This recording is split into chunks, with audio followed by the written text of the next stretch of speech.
Hello everyone, Groskamp here from Team INF1NITY, and today in this video I want to talk about the track width of the 1.8 car.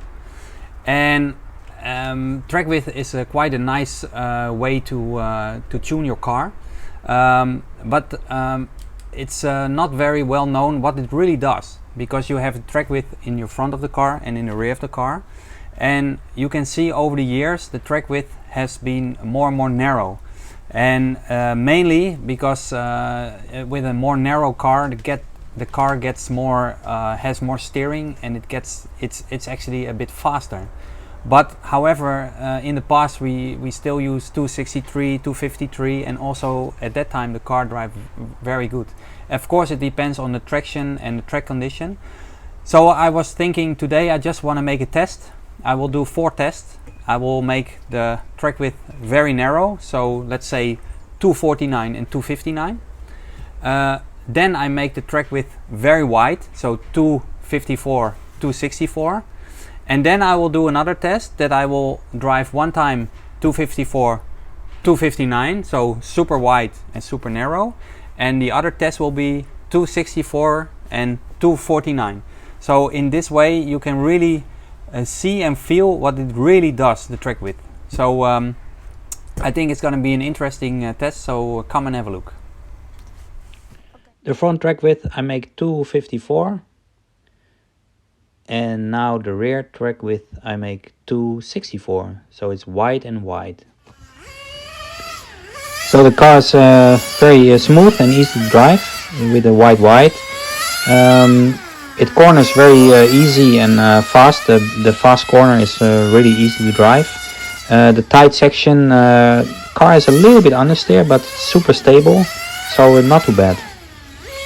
My second test is 249.8 in the front and 264 in the rear. Let's see how that goes.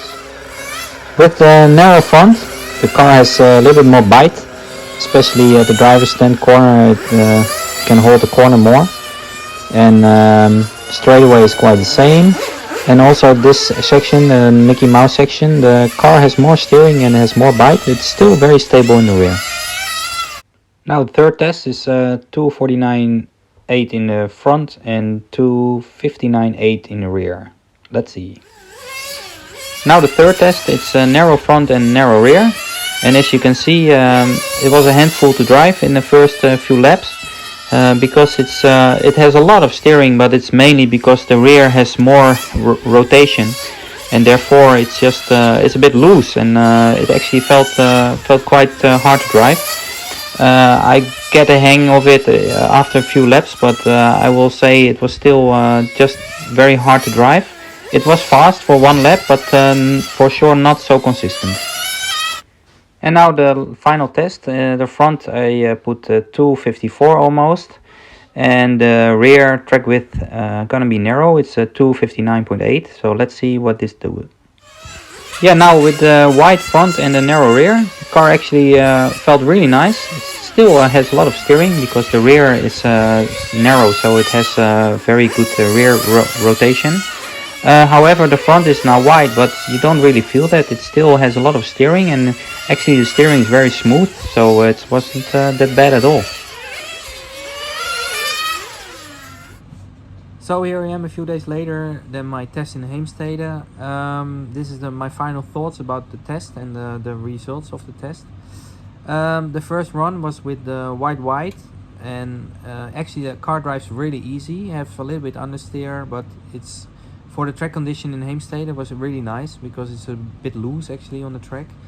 And the fast corner is really good with the wide. Only the just the technical part you feel you can have a little bit more steering. But the fastest lap was 14.1, was not bad at all.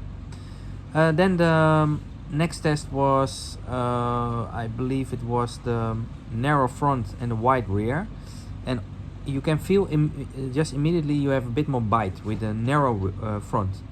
But because the rear is wide, it's still quite stable. So also there I make a 14.1, and actually the technical part of the track was a little bit faster.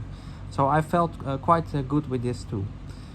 So the third test was the narrow, and also in the video you can see the car is very loose, and it's actually for for that track at that time it was just too loose and not stable.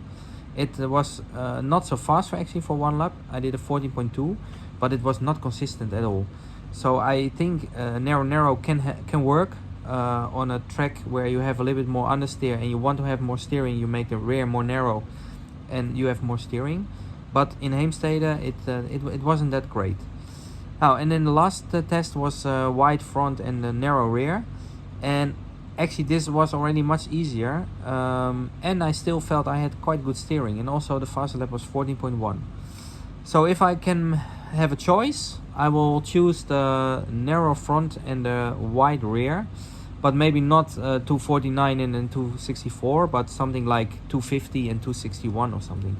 I think this is quite a good compromise, but this is of course the track in Heemstede. I think if you have a track which you need more steering, you can go more narrow in the rear. If the car is already loose, always try to drive a wider rear. So yeah, that's it for today. I hope you liked this video, and I think the information you get from this test was really interesting, and I think it's a really nice tool to test. So see you next time. Bye bye.